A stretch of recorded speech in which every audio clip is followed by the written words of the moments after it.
Bueno, vamos a ver rápidamente cómo diseñar y cómo vamos a trabajar con un ómetro y cómo lo vamos a, emplear a partir de un galvanómetro.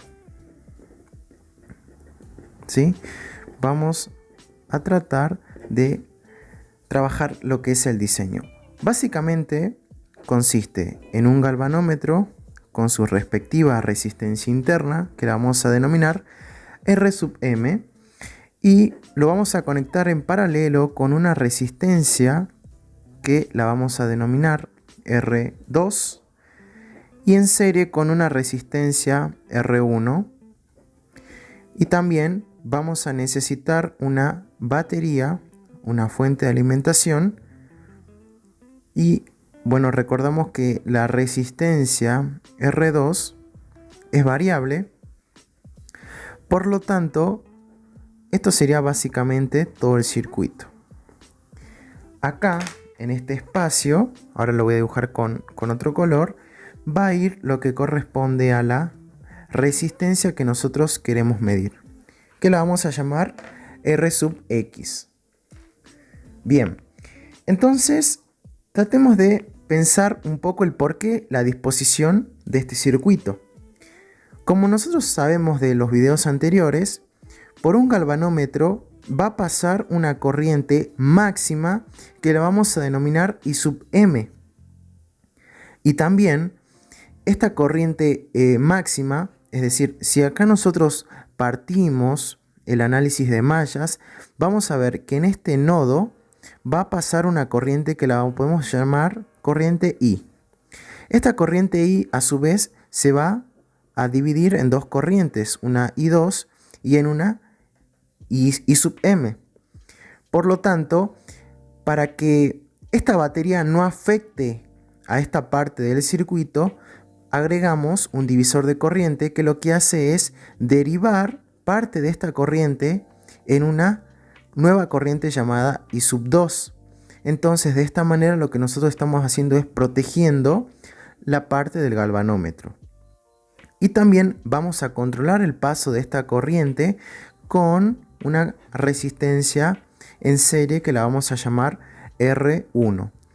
Ahora bien, nosotros sabemos que por dato tenemos la resistencia RM y también tenemos la corriente máxima que puede soportar un galvanómetro.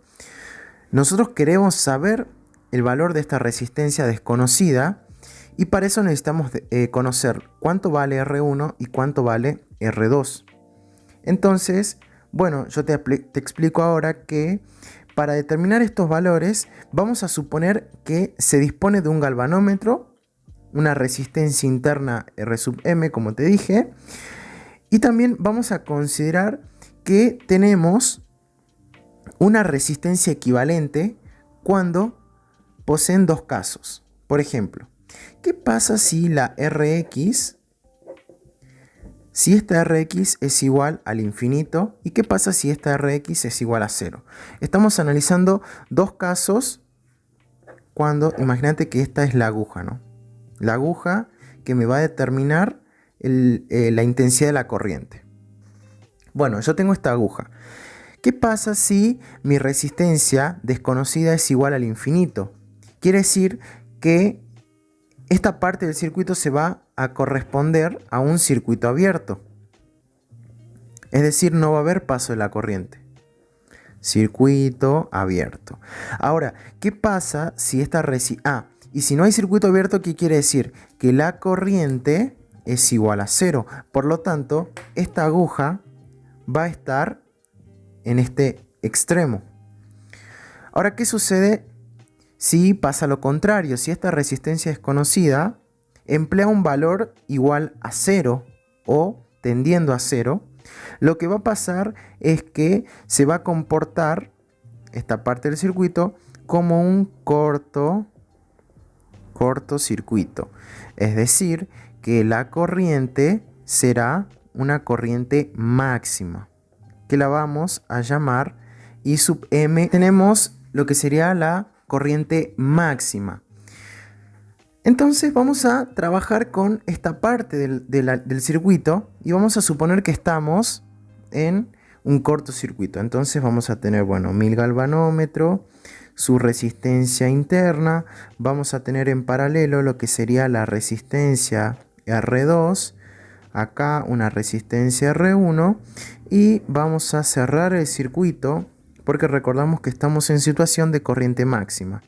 Es decir, que por acá va a circular la corriente máxima, que se va a dividir en una corriente I2 y se va a dividir en una corriente I sub M.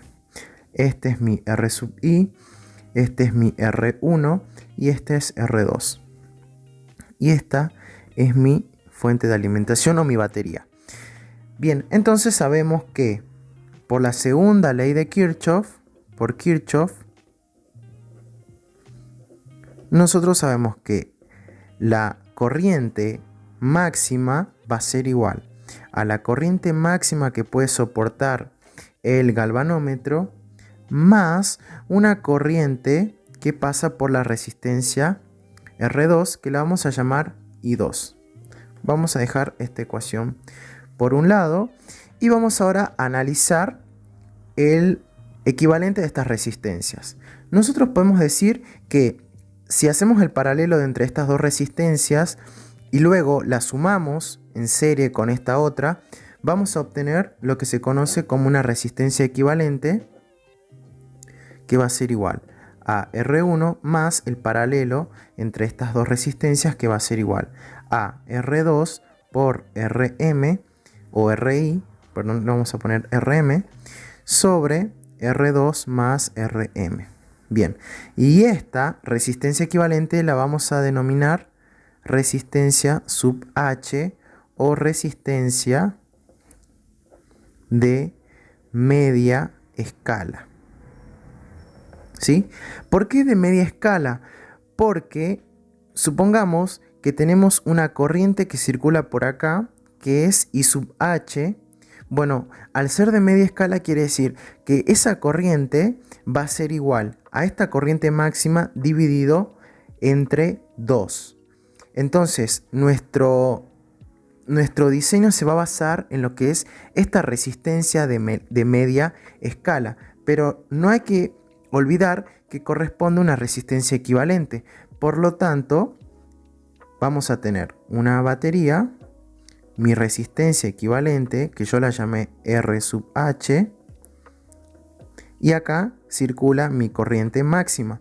Por lo tanto, podemos determinar que la corriente máxima va a ser igual, por ley de Ohm, al voltaje o a la tensión de la fuente sobre la resistencia equivalente R sub H. Acá definimos otra ecuación y esta es la corriente máxima que circulará por el circuito. Por lo tanto, nosotros de acá podemos decir que la I sub 2 de esta ecuación 1 va a ser igual a esa corriente máxima menos la corriente máxima que circula por el galvanómetro, que sería esta I sub M minúscula. Y bueno, ahora lo único que tenemos que analizar es que como el voltaje entre este punto A y este punto B es el mismo que al estar en paralelo, o sea, el voltaje que cae sobre esta resistencia R2 va a ser el mismo voltaje que cae sobre la resistencia del galvanómetro. Y esta sí la conocemos. Nosotros sabemos por otro lado que B a B va a ser igual al producto de esta corriente máxima por la resistencia interna del galvanómetro. Y también sabemos que B a B va a ser igual a I2 por la resistencia R2. Entonces de acá despejamos R2 y va a ser igual a esta corriente que circula por el galvanómetro por su resistencia dividido la corriente I sub 2. Fíjate que esta corriente I sub 2 sale de acá. Y para calcular esta tenemos dato y esto también es dato. Y también decimos que esto es dato y esto es dato. Por lo tanto, esto ya está calculado. Y con esta resistencia vamos a pasar a la ecuación número, bueno, le pongamos 4 y despejamos R1, que va a ser igual a la resistencia H menos R2 por R sub m dividido R2 más R sub m. Y de esta manera encontramos las dos incógnitas que necesitamos para poder diseñar y medir cuánto vale nuestra resistencia desconocida. Vamos a calcular R1 y R2 y el problema estará resuelto.